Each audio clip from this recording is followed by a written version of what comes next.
Hi, everyone. Hopefully you can hear me. We are going to get our, let me get just a second, please. Ooh. There we go. Hi, Hi. Kimesha. I can't see you, but I can hear you. Mm-hmm. It's going to be totally different from the last time we spoke. So yes, I'm here. Morning. Yeah. Awesome. It's a Oh good my look. I like gosh, look at this. This is a photo, guys. And we didn't plan it. Right. We didn't plan and the red lipstick. Oh my, yeah. We're really tuning.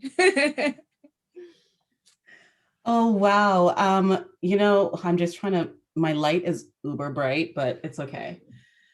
We'll sort this out. It's not about me. um, so we're gonna wait a few minutes before we really get started. I sent you a message. Do you want to email the deck and I'll drive it so that they can see the deck on my screen and see your face in full side by side? Okay. Yeah, I could do that. So just email it to you. Yeah, Okay. All right. then the view is better. One one Everyone, second. how are you doing? Drop in the chat where you are from so that we know where you're from. Hopefully, your night is going well. We had 55 people registered for the webinar tonight. All the registrants will get the replay so that they still know how to contact Kimesha. They still get the information. And yeah, it has been quite an interesting day for us here. How has it been for you all? Hi, Karina, Donna, Emily, Sandra, Zainab. Let us know how you're doing while we wait and what you're looking forward to the most.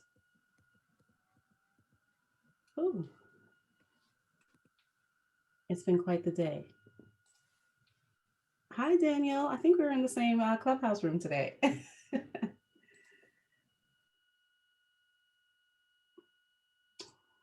I see something in the Q&A. Oh, the chat is disabled? Hold on. Wait a second. Let me try to fix that. Hold on.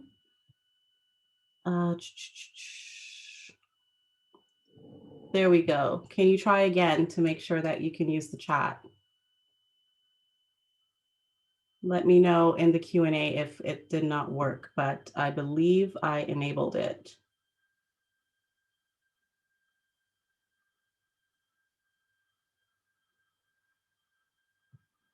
Let me know if that worked.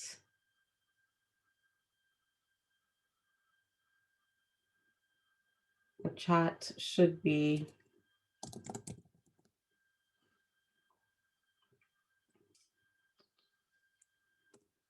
active. Nope, still no. Hold on. I don't know.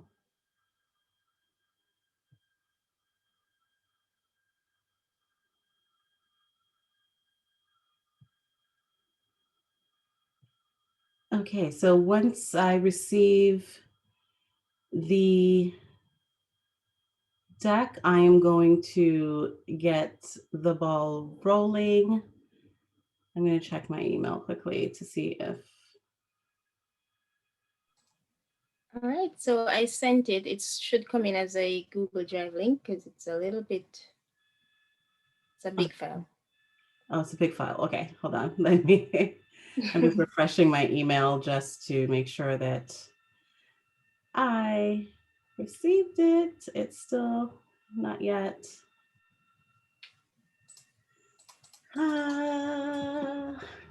So everyone, I think is this the first webinar of the year? I don't remember what we've done. We might have done one. I don't remember.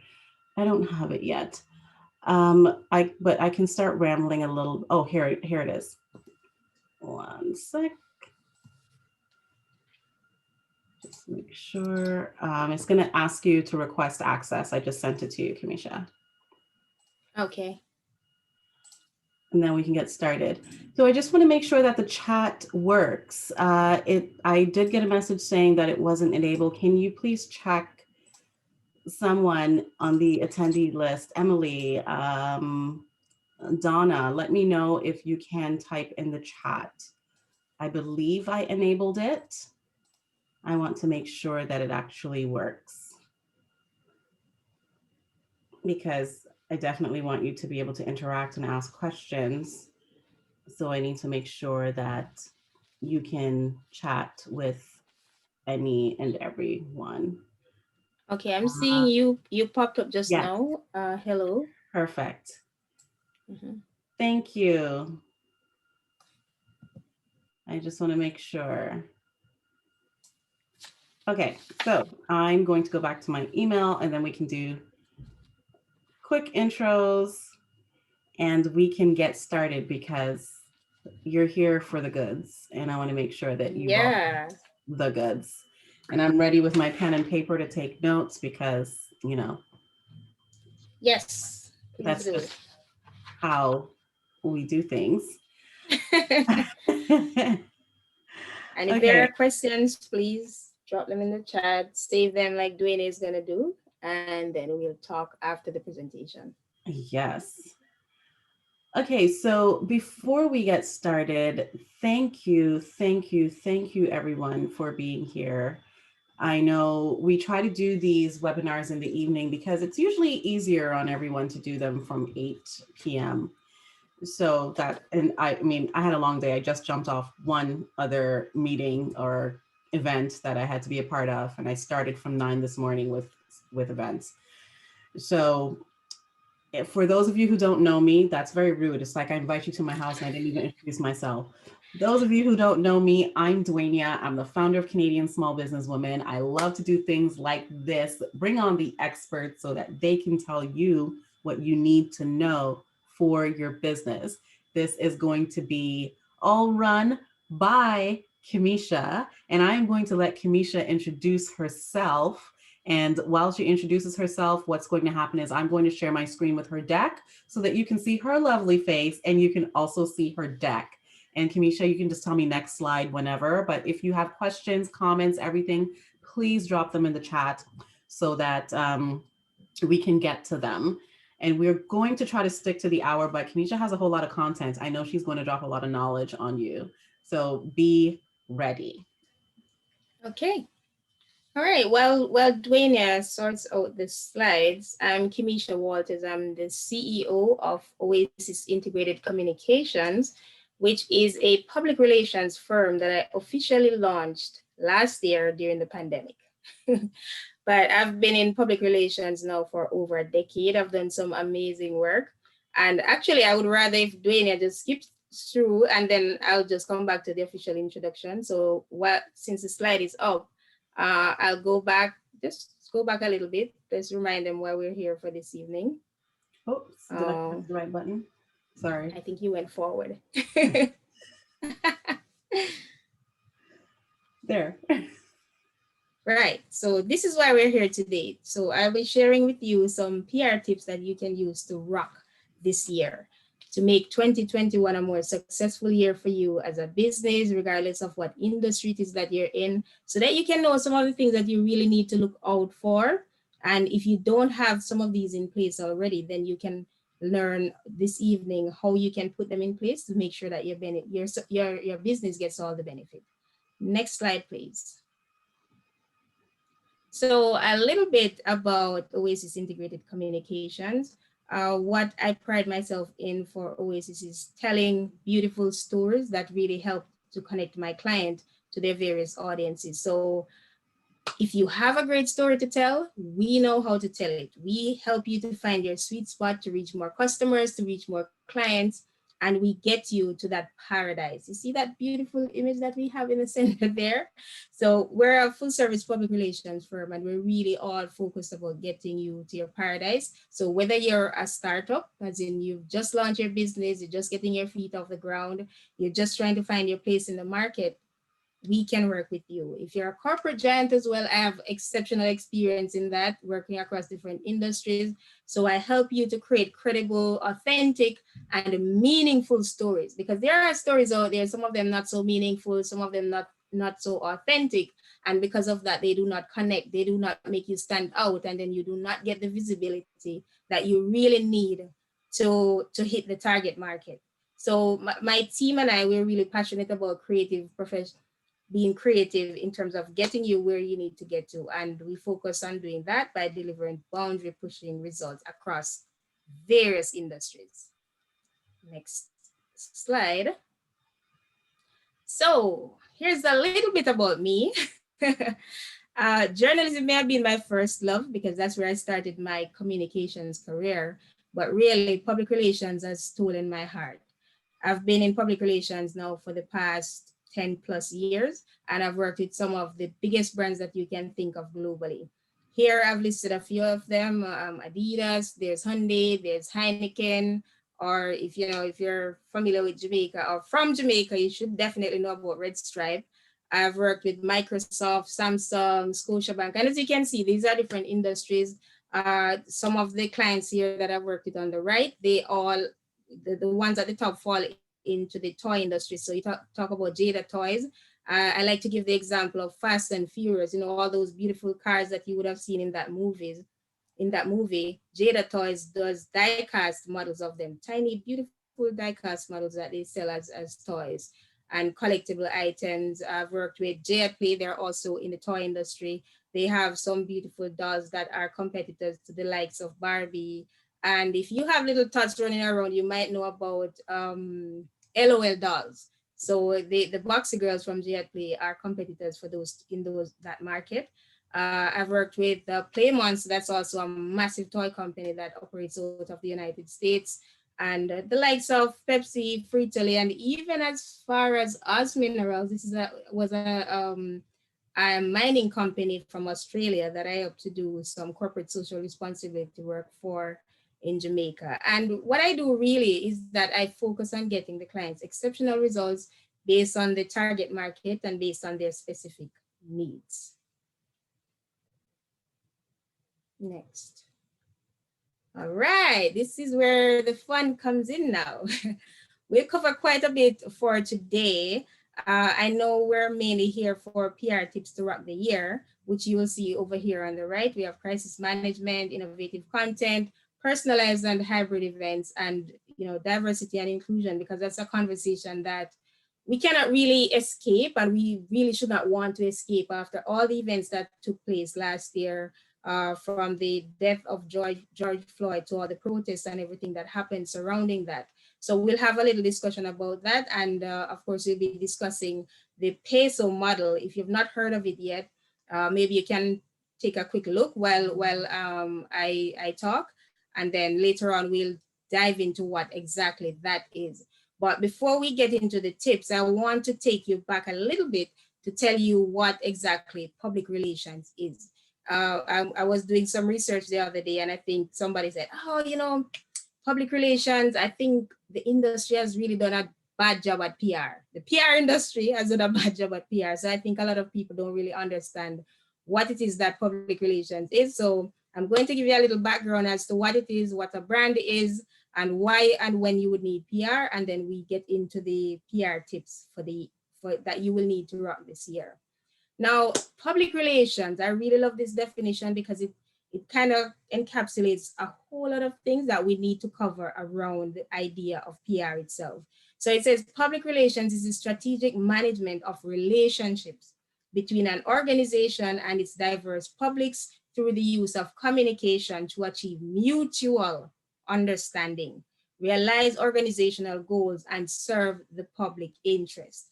Now, this definition here is also adopted by the Canadian Public Relations Society. And as I said, it's all encompassing. It covers a lot of stuff. It has to be strategic communication, because you don't want to be doing whatever you feel like, whenever you feel like. It has to be strategic. It has to have a goal. It has to link back to something else. And then it's that mutual understanding that you're trying to facilitate that will lead to the benefits that you're really looking forward to. Ah, and I think this is one of my favorite slides because I get questions all the time about public relations, and people think I'm doing marketing and then they think I'm focusing on advertising. But that's not it, because the main thing about public relations is that we're creating brand awareness. We're fostering a favorable image of our clients, right, through relationship management. So that's a core focus of public relations. It centers around persuasion. Quite a bit of what we do is about messaging, choosing the right words, and then creating a scenario in which or we have favorable messages going out of our clients, so that, you know, if something bad does happen, then we can manage it to a great extent. For public relations, of course, the audience is going to vary because it covers a wide scope. If you think about the news stories that you would have seen, maybe you saw something on TV, people from all demographics watch the TV, and they might watch at different segments and different times. Now, for marketing, unlike public relations, which is about the relationship and awareness, marketing is generally focused on more of a personal approach to promote goods and services, or products and services, in order to drive sales. So that those two words there at the end, those are key to marketing. For advertising now, it's like a wider approach. It's similar to PR in that sense. So if you create an ad, and I think those of us here who use YouTube, for example, you'd be annoyed by some of the long ads that you see. The ads just pop up and then it goes to a wider audience to communicate about a specific product or service. So going back to the PR side in terms of the differentiation now, what we do is work to build trust. So we get media coverage and we proliferate positive stories through reputable outlets and positive messages to get you that brand awareness that you need. In terms of marketing, it can be a little bit more expensive. You know, you have to collate that in terms of your marketing efforts, as opposed to the advertising side now, where the effectiveness of advertising comes in when you have the repetition of the idea. So if you think radio, you have to hear the ad over and over again for it to stick, which is why a lot of companies have used jingles in promoting the content that they have. And you have to pay for each and every placement that is done for advertising. So that's why it comes in at very expensive. Again, public relations, the audience varies because it covers a wider scope. But with marketing, if you think of email marketing, then you can see where it is that it's targeted. Because say, for example, I love shoes and I go to a particular website to buy shoes, and I like boots as opposed to stilettos. So they can email me specific types of boots based on my shopping experience. So that's kind of like marketing and pinning it down. Whereas if it were an ad now, maybe I'd be seeing the same ad over and over again. And next. All right, awesome. So it's gonna be populating on the left and then it comes up on the right. I think media relations should be the very last one. Okay, there we go. So there are actually different types of public relations. I think for those of us here who have watched Scandal, who have loved Scandal, who love Olivia Pope, then you might be familiar with crisis communications and reputation management, because she's always swooping in to save the day. She's always managing some kind of crisis, and she does so exceptionally well. But there are actually many different aspects of public relations, including the corporate communications, their executive communications, internal. One of my favorite, of course, is content creation. So you get to do speeches, you get to do creative writing, you get to do feature stories and press releases that really get to the core of what your client does, and also helps the audience to better understand what it is that your client is doing, and not just something that's salesy, something that's beautifully written that really connects to them. And under all of those two, there's the event planning and management aspect of it. I actually just helped to launch an event today in Jamaica, and been working on a few other campaigns that relate to event planning and management. There's a social media management, because if you think, quite a bit of that comes back down to the content creation as well. Investor relations, that's something else that we do. And the integrated communications, which later on I'll share about the PESO model that we discussed earlier. You get some more information on that. Brand storytelling, for sure, is all about making sure that you have the right imagery, like my lovely background here, and making sure that you have the right copy. Media relations helps to bring quite a bit of that together too, because if you have the right message, you also need to reach the right journalists if you're pitching to the media, and you also need to know which media house is going to be best suited for the content that I'm presenting. So that's super, super important. All right. I also like this one. So what is a brand? On the right here, we have so many different logos, and a lot of people think that a logo is a brand, but a logo is not a brand. It's just one aspect of the branding that you can create. So it's not something that you manufacture. It's basically how you present yourself to the public, and they feel that they have from whatever it is, from your logo to the colors that you use to the words that you present. In essence, branding is what people say about you when you're not in the room, right? It's how others perceive you, regardless of how you perceive yourself. Like I could think like Oasis is the best communications agency out there, and maybe I'm putting out images to show that. But at the same time, if I don't deliver the work, then people are going to be talking about me to say that I don't deliver whenever I say I do the work. So I'll give you an example here. Again, as I was saying earlier, I really love shoes, in particular boots. And when I remember in Jamaica, it's hot, like it's so much hotter than in Canada. It's a tropical country, it's like 32 degrees most of the time. But I would still wear them there. And then wherever I go, people would see me. And some of them have told me that they saw the boots first. And then they say, oh, it must be Kimesha. And then, yes, it's been, yes, even last year it happened, because I was heading somewhere one day. It happened twice in the same day. And I heard somebody calling my name, and when I looked, it was somebody. She recognized me, and then she said, you know, I saw the boots first, but I'm saying, but Kimesha is not here. And then she realized that it was me, and it happened again for the second time that day. And I'm going to give you another example of the branding as well. So I do love traveling. I've traveled to Europe. I've been to North America and different countries in the Caribbean as well. And I just share some pictures whenever I feel like it. And I've been to New York for work. I've been other places, and I just share pictures. But last year, when the pandemic hit, I realized that people who are in my social media circle, I generally probably don't speak to on a regular basis. They popped up to ask me if I'm okay, and I said yeah.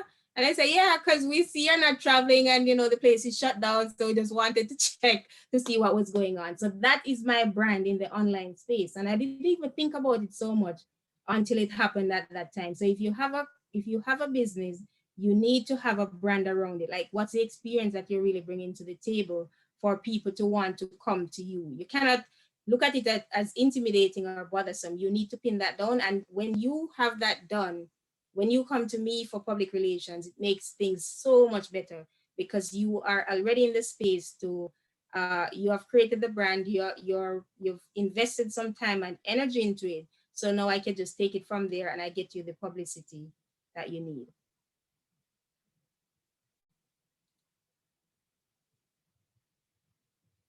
Yes, next. So when exactly do you need PR?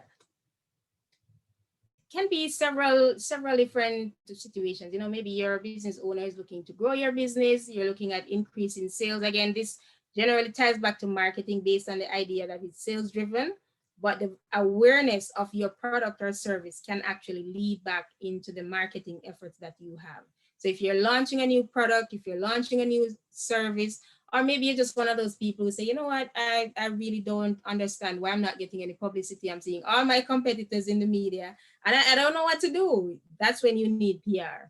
Or maybe you do have something that you want to make the public more aware of, but at the same time, you don't know what to do. That's when you need PR.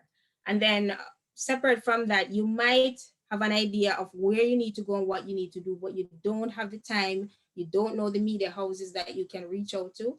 That's when you need PR, because we specialize in finding out all of this for you, and we're experts in strategic communication. So we help to get this done for you. Next.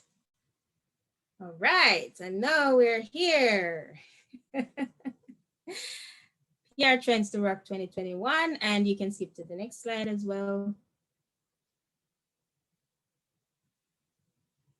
Okay, awesome.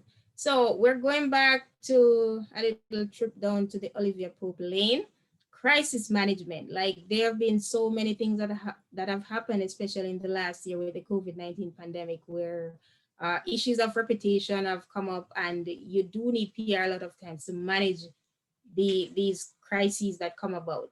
So this is one of the arms of PR that I feel going into 2021 and going forward too, people are going to have to invest in crisis management because of the nature of it, and the fact that you need to be more responsive. Like people are not going to be lenient with you now if you have a crisis going on in your organization and you're going to take a week to reply. That doesn't work. You know, communication is more instantaneous. So people are looking forward to hearing more from the different businesses, the different organizations once something goes down. And speaking of which, you don't wait until a crisis happens for you to reach out for public relations, right? So the entire aim of PR is that you build a positive reputation by telling stories that really connect to your target audience. And I think, especially in the last few years as well, we've had different points come up about fake news going around. And if you're in certain markets, especially, you don't want that to be a case that some fake news, especially, it's going to be negative. Generally, it's negative about your brand going around. So when you have the proper public relations policies in place, especially something that's related to crisis management, then you're able to control that easily. Another thing I want you to think about too is the response to a crisis, because you know we've heard a lot of apologies, right? And sometimes it's like it doesn't make sense, because if you're going to apologize and then you don't do anything from there, how is it? How are your clients or your customers really supposed to take you seriously? So you have to think about moving past just an apology to authentic responses that show concern and show some kind of care for what it is that you're doing. Another aspect of this that we really have to look at, and with COVID again, is embracing humanity, like health and safety. We've had to businesses have had to think about how they communicate about health, how they communicate about safety, COVID-19 protocols. And we see this all the time, like especially in social media, they've had to roll out, okay, we hear that somebody from your office has COVID. How have you responded to that? How are you cleaning the business place? You know, these are things that you have to take into consideration, especially if you have the type of business that people need to come in to make purchases, because that's super important. And finally, going back to the proactive aspect of crisis management, it's thought leadership. Like, what can you do as a business to make sure that your founder, your CEO, your manager is a part of that positive communication message there that's going out now? How can you make sure that we hear from your leaders before there's a crisis? That's essentially what I'm saying. So if you're there and you have the messages going out, by the time a crisis comes around, you will have more leverage for people to really listen to you and to hear what it is that you're saying. Next. Personalized and hybrid events. I think so much has changed since COVID-19, and this is one of the things that we will see going forward. Uh, I remember I had a presentation, I think a week or so ago, and we were talking about it. If you think about the Canadian space here, maybe like a Scotiabank Arena, for example, they do have a capacity, right? But since COVID-19, I think a lot more people have become accustomed to going to events in the online space. So it holds huge potential for what people can do and what they can accomplish when they have personalized and hybrid events, which I think this is one of the trends that every single business needs to pay attention to. Because even now, like we're having a Zoom meeting, maybe some time ago, some of these would have been like a face-to-face meeting, and then you come and hear about what I'm presenting. But now we're doing webinars and we're doing a whole lot more Zoom meetings and live presentations. But there's one thing that we should not lose track of, despite all the changes that have happened. People still crave a human connection. And that means that whatever events that you're planning, whatever events that you're managing, they need to be reimagined for the spaces that you're adjusting them to. So for example, the event I helped to manage today, they had people online in the physical space, but at the same time, the event was being streamed on YouTube, and it was also live via Instagram and Facebook. So you have to think about, how can I change this, but all at the same time, how can I make sure that this will create a memorable experience for the people who are participating in the event. And not just that, it's also about engaging creatively while you're in the online channel. So could it be that maybe you're going to have some kind of entertainment, maybe you have some big production that's set up to create a wow effect, because you don't want to just have a plain old background. If you're, for example, if you're having a concert, there are so many things you could do. So you have to embrace new technology to make sure that your events are connecting and that they're standing out. I think Dwania should know about this third one that I have here. Versus TV. They started last year. This was a webcast series that was created by the producers Timbaland and Swiss Beats. They have now like 5.7 million followers, and this is I think maybe less than a year now. Maybe they started about April, and they have done some exceptional production since then. Like they have some of the top entertainers that you can think of in North America, even as far as Jamaica they went. I remember they had two of our top entertainers there, Beanie Man and Bounty Killer. They did some kind of clash there. So if you can create an experience like that, the results will pay off, because they have had so much publicity just from those events, and I've seen where they've had other benefits as well. So if you're looking at an event, you need to start thinking about how you can bring that human element to it, make it creative, make it memorable, and make it something that will wow everybody, so that maybe a month, a year, 10 years down the line, they're still talking about it.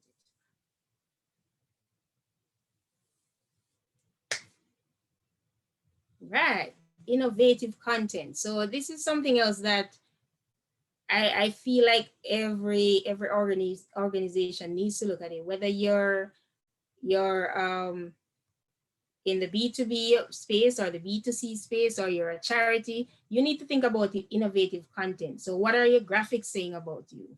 What is the copy saying about you? Because I think a lot of the spending that people have been doing now is like value-based spending. Do I have to spend on this? Do I need it? And do I need this product, or do I need this service? So you need to capture your content in a way that makes it look appealing, that people want to be a part of what it is that you're doing. I came across this phrase here, this sentence the other day, and I'm saying, oh, this is so cool. Social media is a new department store. I mean, if you think about it now, like I think I've been to the mall in forever, right? But I'm online, I'm on social media every day. So when I need something, I go to the social media pages, or I might go to the website. And if you have unique experiences where maybe people can try the different outfits, or they can do something creative, then it really helps to push your content forward. Again, like the platforms that you're using based on the audiences that you're going to be presenting to. Like TikTok has really exploded in the past year or so. Clubhouse, as I see Dwania on Clubhouse all the time. It's like this exclusive thing now where, I'm an Android user, so I've still not been able to sample it yet. So what are the platforms that your audience is really using? And then you have to think about that, and then you present yourself there. Like I think for myself, most of what I've done so far is Instagram, Facebook, and LinkedIn.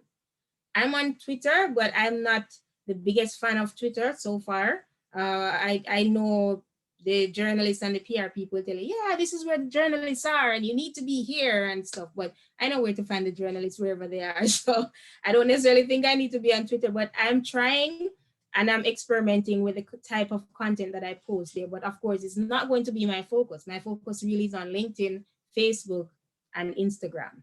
So you have to think about where your audience is. And if you don't need to be on a particular platform, then you don't have to stress yourself about that particular platform. One other thing that I've seen popping up as well is the use of raw video instead of the, perfectly edited videos that people sit down and then they think about it and then they get everything done. Because if you think about Instagram Live, if you think about Facebook Live, even Instagram Reels now and TikTok, people are getting more creative with this kind of content. And I think it's become like the new norm. I was kind of annoyed with that kind of term, but it's kind of like that now, where people accept that this is a part of the way forward and they're embracing this kind of content more. So if you're the kind of person, if your audience is on Instagram and Facebook, by all means, go live. Go live there and let them see what it is that you have to offer. And before I wrap up on here, I'd like to speak a little bit about influencer marketing, because if you're going to be innovative, you have to use influencer marketing, especially if you're presenting a product, right? Because when you have influencers that you can really tap into, it helps to supplement the media coverage that you can get from public relations. I just want to jump in, and with the Yeah. social media is the new department store.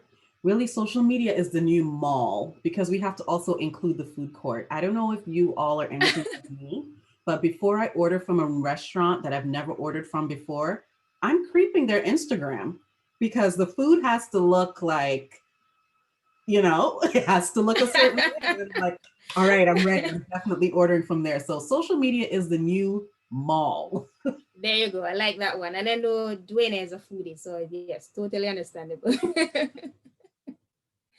Okay. All right. Next. Aha. Representation matters. Yes, it does. And there's been a lot of talk, especially in the past year or so, about diversity and inclusion, because of course that there are so many issues, that there were so many things going on, and then that the sad story of George Floyd, and everybody had to respond. Like the different organizations, they were basically forced to respond after all the protests across North America, Europe, across the world, about what was happening to the people who look like me and you, Dwania. And there has been somewhat of a paradigm shift where representation, where diversity and inclusion has been concerned. And I think I have this on here as a trend, but I think it's more like a paradigm shift, as I said before, because there have been so many different things that have happened, so many different organizations and different angles that have come into play here. So I think here in Canada, there's been a lot of discussion about Black, Indigenous people of color and the audiences, and how you create or you create space, and or you create allies in the workspace, and how do you deal with the different issues. And then we've had big names like Uncle Ben's. These people have renamed and rebranded over the time because of the stigma and because of the negative images that were surrounding these different brands. So representation, if you did not believe it from before, representation matters, diversity and inclusion, those are going to be super, super important. And here in Canada, the government announced, I think towards the end of last year, that they plan to bring in 1.2 million new immigrants over the next 3 years, right? That's despite the pandemic, despite all the craziness that's going on. And even now, I think there are huge spaces for the multicultural audiences. So if you think about that, if you have a business that you can think about the different niches, then you have to really tap into that, because that's where you find love. That's where you find your own space. I remember about a month or so ago, I was reading a story from my Jamaican context. There's an artist, maybe Dwayne should know about Shaggy. He's quite popular, and you should know about maybe like Sean Paul too.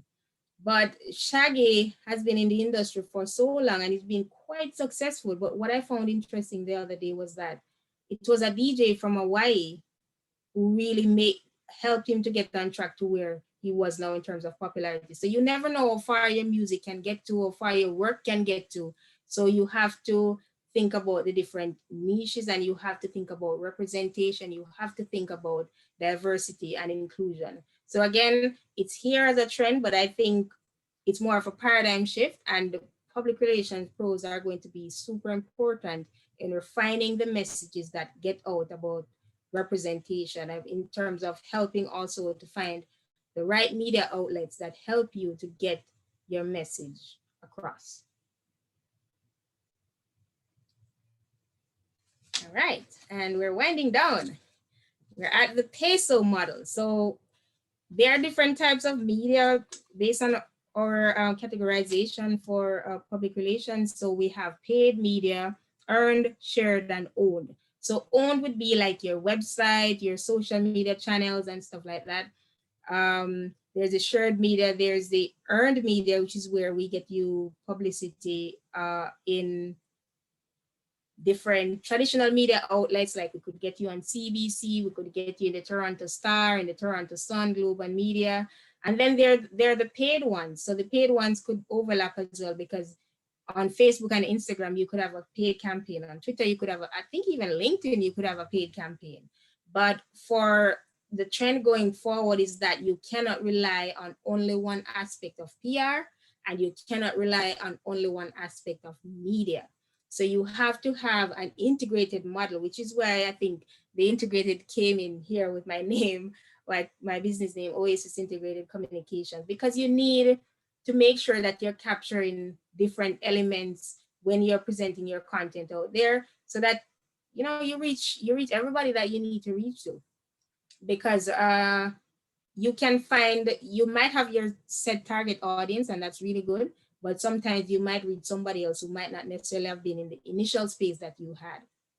So the peso model is going to be super important in the discussion going forward as to how you get publicity, how you get new clients, and how you retain them and engage them in the spaces where they live, work, and play. Next. So here's a recap of what we covered today, and I think we did very well with the timing. We spoke about what's PR, types of PR, what's a brand, when do you need PR, and of course the tips that you need to rock 2021, crisis management, innovative content, personalized and hybrid events with, of course, the wow effect and to make it memorable, and the paradigm shift in terms of diversity and inclusion, and how to integrate various models to make sure that you're tapping into different markets and your content is resonating with different audiences. I'm happy to take any questions that you have now. I'm going to stop sharing because I might have some questions. Okay. And I want to be able to check the chat. I don't feel like I'm seeing anything in the chat. Feel free to use the Q&A option or the chat option if you have questions. I have a question, because a lot of times when people think PR, they're thinking, how do I get in the media?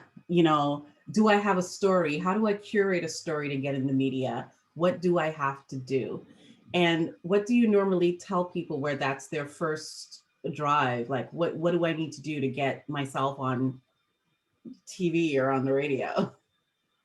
Yeah, it's a little difficult to answer that question, because there's so many different questions that need to be answered before. Like, what are you doing? Who are you catering to? What's your target market? What is the story that you have? What is, if you have a product, like what is it that makes your product different? What's the type of quality that you have? How affordable it is? What category people are you targeting? So there are several questions that need to be answered before deciding, like, to help even clients that I take on, because I have to find out where they are right now so I can help them to determine to get to a particular goal. So for those who are not as and are not trained in PR and not as experienced, it's a little bit more difficult to break it down to explain. But when you're doing it for a while, it works. It helps it helps in so many ways, because now you know what is newsworthy, what how to position the story from a particular angle to get the coverage that it needs. So it's a lot of stuff that come into play, and it's not as easy as just telling you, pitch CBC. Tell them that you're going to launch today, because there are many different elements that come into it. And what a PR pro does is that they help you to refine the messaging so that you will get the media coverage. Because maybe you and I, Dwania, could pitch CBC and we get completely different results. Understand? Because it's about the angle, it's about how you word it, it's about finding the right journalists. Because maybe I'm launching a beauty product, but it doesn't make sense to pitch to an entertainment journalist. Whereas somebody who's not as trained in public relations might just say, okay, you're a journalist, let me send this to you. That's not how it works. And again, that's why the PR is about strategic communications. So with how the news is changing rapidly and there's so many things going on around the world, how do you not get lost in the sauce with, either angles, may it be the traditional media or social media? How do you still get your message across? It it depends on your focus. So you have to know what's the market that you're catering to, what's the demographic that you're catering, because things are not going to change. There will always be a proliferation of media outlets. There'll always be competitors in the space that you're in. But it's about you. It's about what makes you different. It's about what it's about your why. It's about your story. So you have to focus on those when you think about the messages that you want to communicate and how you get to the people that you need to get to. I know I've been talking about this one angle and, about using those online, those paid ads right now is like the best sale on paid ads. I can tell you that we're running ads and we're paying like 2 cents per click. Oh, That is ridiculous. So now it's about making sure that you have the right language and, how do you, yeah, the language, the audience, there's so many things that come into play. there's so many things that come into play. Yeah, I was just going to say, like, what are some of the key tips that you would give for people who are trying to toy around with online ads right now? Like, what are they supposed to probably consider? 'Cause I know you can do The trial, like A/B marketing and things like that. Yeah, I think the first thing you need to do is think about the graphics as well, because I tried one of my graphics the other day and actually used this nice beautiful picture of Jamaica, and like there were so many responses to it, because I find the images are really what's going to pull people in first, and then of course the copies. So you have to think about, like, what are the first 10 words that come out when you caption a photo or a video, because those are important in grabbing people's attention and then kind of enticing them, kind of pulling them into what it is that you have to offer. I remember I had a discussion the other day was about public relations and advertising and marketing again, and I was saying, you know, with social media has really changed so much, because I remember there was a time when you could only get your ads on traditional media, radio or TV. And because of that, it was so expensive and it excluded a certain amount of people. Now I'm going on YouTube and I'm seeing 5-minute ads and I'm saying, who told you this was a good idea? Like, if you were in a different age, a different time, you would have needed to get that message out in 30 seconds or 45 seconds, because otherwise you could not have placed it. It would have been too expensive. Yeah. But no, because there's sometimes they don't have the creativity, and you see people and then you look at their backgrounds and you're saying, but I don't understand. You're trying to get me to watch your video, but you didn't put any effort into it, right? So if you want to bring people in for any of your campaigns, you have to think about the image that you're going to use. You have to think about the content that you're going to attach to it, because those are the two most important things. And then of course, behind the scenes, Instagram and Facebook, they allow you to target based on the different demographics. Maybe it's the age, it's the man or woman, and then you can think about different categories as well. And then of course, just watch the responses and then you tweak accordingly. Because that's how I've run. So I've run several campaigns across North America, and that's how we manage it. Manage the clicks, manage where they go, like in the buyer journey. Where do they stop when they go to the website, when they click to buy something? It's all of that. Then you have to, tweak as you go along, and then manage from the campaigns until you find something that works for you. And now is the time to do that trial and error, because I have never seen ads this cheap. I mean, I thought 5 cents a click that I was getting a few months ago was cheap, but today when I looked, I was like, 2 cents a click? I need to run a whole lot of ads. And Yeah. different graphics, same copy, or different copy, same graphics, to see which ones people respond to the most. And you turn off the ones you don't see the response that you're looking for, and you leave the ones that are going great. I want to touch a little bit on influencer marketing, because that's something where a lot of people are usually going, oh my gosh, it's going to cost so much money for me to get an influencer, and they have to have over 15,000 followers and, this, that, and the other. And they're not taking really good advantage of the micro influencers, or of people who serve the same audience as them, that might have, maybe 3,000 followers, but they're interactive, not teaming up with the right people. What approach do you think people should have when they're looking for these influencers that they're trying to use? That's a good question, and I like those examples that you gave, because I ran several influencer campaigns, and I find it quite interesting, because generally the client would say, go for the one that has this amount of followers, but then you might send them a package and it takes them an entire month. And sometimes we do campaigns that are leading up to the launch of an event or a product or something, and they've missed the mark, because I'm 1 month or 6 weeks and I'm back and forth with you and you still haven't posted the content. Whereas there might be a micro influencer that you send it to them, they get it in 1 week, and then by the time they say, I've received it, the next day the video is up. So it has to be a strategy that combines all of them, so from the micro to the mini influencers. And I think everybody has their own space. Sometimes what I find, especially when I was working in the toy industry, is that even for the bigger influencers as well, you might find that they do not focus only on your product. So if you send them something, and sometimes it could be very expensive as well, they would do a compilation video, as opposed to a micro influencer or somebody with maybe a more moderate following, and they would give attention to detail. They'll do a reveal, they'll open it, they'll spend so much time. But it's a combination strategy, because once the person with 10 million followers, they hit, as soon as they present that, it's going to be traffic coming to your page. And I'll give you an example. I think last month I saw a story from England. There was this young man, this guy there, I think he had quit his job. He had some difficulties. He started making some furniture, and there was a lot of stuff going on in the background. But then they have, what's their reality TV thing called? I think it's Love Island. Mm-hmm. And one of the stars from that show bought something that he sold, and she didn't even call him out in it. She just posted a picture with it, and people are saying, what?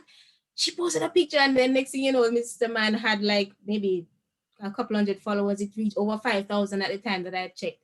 And so many responses were coming in, and so many orders were coming in, and then it just blew up just like that. BBC did a story on it.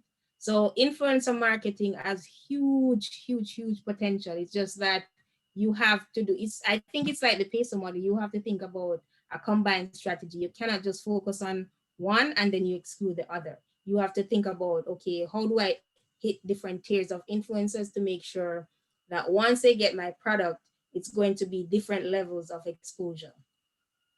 Yeah, and sometimes too, a strategy with going to influencers, because sometimes they might want upfront payout, but if you offer them affiliate prices, then they can get a kickback that might work well for them. Try that angle first, so you're not paying up front. And there are influencers too that I've found that will review in exchange for a product. Like in the toy industry that I'm telling you about, I don't remember ever paying an influencer. There was one particular person that we wanted. She had maybe about 20 million followers, but then I figured she had so many things, she just never responded. And not even to tell us her cost. That's how it was. But I for all of the others that we had worked with at the time, they were all earned because we had good products that we were offering. And sometimes, if like in the case of Jada Toys, which I mentioned earlier, when I worked on that campaign, if it was just maybe, for example, one of those tiny die-cast models, then we would make it a combined offer so that they will see the value in it and then they want to take it on. So you can be strategic with that as well. Yes, and try to find Canadian influencers that can help. I mean, I can give you one. She does lifestyle and she's very classic. So outfits and items, but it has to fit in her classic look. And she's Yes. amazing. You can tell her I sent you.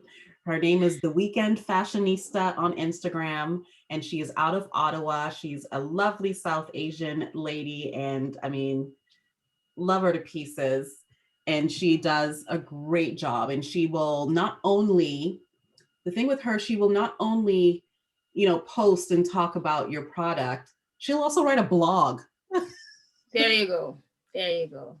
So yeah. Right. And that's the other thing as well, because some of them, they do have different types of followers on different channels. So you might find on Instagram they have 100,000, and YouTube they have 50,000 and something, and they keep shift it around. They might have more on their blog as well, so they can amplify the content across different platforms. Yes.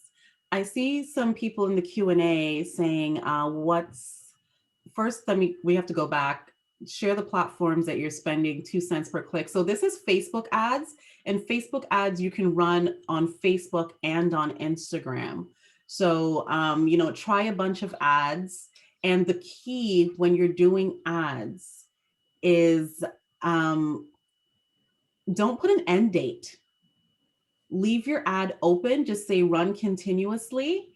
And then what you don't want is to run your ad for a week and then on day 6 it's starting to do well and then the ad ends. So you want to try to spend a little bit per day, leave it continuously, monitor it every day, and then you're able to turn off whatever you want to turn off. So that's what we've been doing, just continuous ads. Even if you want to end it in a week, don't put it to end in a week. Just leave it open. Because sometimes the system is still trying, and because we run a lot of ads, that might help decrease our rate, but give it a try and see. I see another. Yeah, and that's the other thing as well. I so much has changed with that, because I remember most of the campaigns that I ran, the clicks were like $2 something or $1 something. So a lot has changed in the past year or so. Yeah. And that's good to take advantage of it. Oh, for sure. I see someone Mercedes is asking, what's the best way to reach an influencer? Oh, that's like created by Media List. Oh my word. The best way is, a lot of times you have to search for them manually. Sometimes there are lists that you can access online that help you to maybe give you the top 20 travel influencers that you should be following. But a lot of times what I find is that these lists generally have people who are in the top tier of influencers, and so it's very much difficult to reach them. But I would say, from what I do, and this comes back to some of the principles that I've had as well for finding the right media houses and the right journalists to cover my event, I go through every single one. If I'm going to collaborate with an influencer, I need to know the content that they have posted, what they are posting, how they write, and the format and that kind of stuff, because you do not want to just pick any random person to associate with their brand. They must add some kind of value to it. So it takes a lot of research, and I must say you have to do your due diligence. It's worth it. Totally worth it.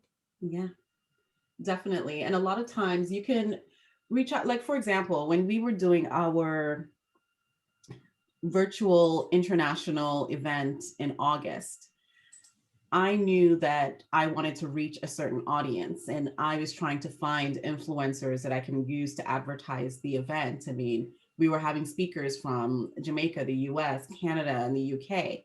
And I wanted to reach an audience that would capture, 3 out of the 4. And I reached out to Gemini from G98.7 because I knew, one, I wasn't going to pay for ads on G98.7.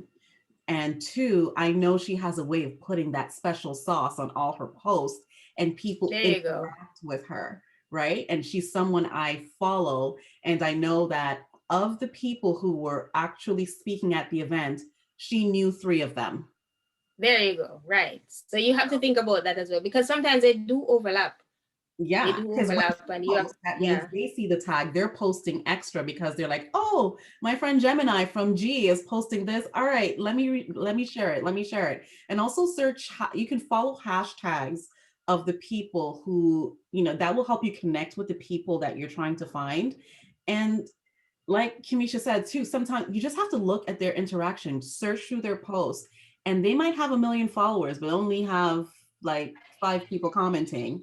Right. So you have to watch the engagement as well, because I find that there are people out there who buy followers. So you have to be careful of that. So when you go onto their Instagram page, for example, check how many likes, and then check the kind of comments that are below it, because sometimes they do have this big following and then you're going, but I don't see anybody interacting with this stuff. This looks a little shady. Exactly. And if there's an influencer that you really like and you're thinking of using them, let's say you're doing a launch, follow them and see how their numbers are growing over time and see their level of interaction over time before you pull the trigger and just decide, okay, I'm going to give you my money, because you want to make sure you have a good return. Yeah. Yes, absolutely. Oh my gosh, does anyone have any other questions? I don't think I can see the chat properly. I don't know if you're able to see, but if you have questions, you can do it in the Q&A. Yeah, the only thing I'm seeing was what you posted. Yeah, that's the only thing I saw too, but I thought I opened up the chat. So my apologies if I didn't do the settings correctly before. But if you have any questions, please feel free to put in the Q&A box. If not, so Kimesha, please I see something that just popped up. I am preparing to launch a new brand, new product, and a new website, and I would like to work with you. Please well, I was just about to say, Karina, I was just about to go, Kimesha, tell everyone how they can contact you. Oh, perfect. So my social media handles, well, first off, my email is Kimesha at, my email is kwalters@oasisintegrated.com. And on Facebook and Instagram, you can find me at Oasis Integrated. On Twitter, which of course I'm not as active, but yes, I'm there. Yes. Twitter is the Oasis PR, and I'm on LinkedIn with my name, Kimesha Walters, which you can see here. And you can find Oasis Integrated Communications there as well. Yeah, so, and everyone here, what I will do is tomorrow, I will send a replay of this, but I will also send Kimesha's contact information so that you can find her and, have her make your brands and not make find your paradise. Find paradise. Your paradise. Focus on that paradise. Can you drop it in the chat, please? I just dropped it in the chat. Veronica, let me know if you were able to see that. Al Makar wants to know, when is the next one? We are going to host another webinar next month. I believe it's going to be around social media. But we also, what we have coming up, everyone, we have our seminar coming up in May. It is going to be May 15th. I hope I remember that correctly. We have quite a few speakers lined up. We have someone who's going to talk about Shopify. So if you're looking at, doing some e-commerce for your business, remember Shopify is not just for products. You can also use it for digital downloads. We have someone who's going to be talking about that. We also have BDC coming in to talk about some money matters, which is going to be really good. And we have, I feel like I'm forgetting someone very important. Yes. We have the Office of Small and Medium Enterprise. They're going to talk about procurement and how you can do business with the government and how you can buy things from the government, because they have this really unique procurement plan right now that they're focusing on Black entrepreneurs. So if you're looking to buy certain goods, you can buy them through the government. And that event's going to be May. Sounds good. Sounds really good. Yes. So please, please, please, you can go to our website. And oh yes, I haven't sent out an email about this yet, but everyone, we actually just launched a whole bunch of products in our Shopify store. So there's branded. I think I saw those on Facebook.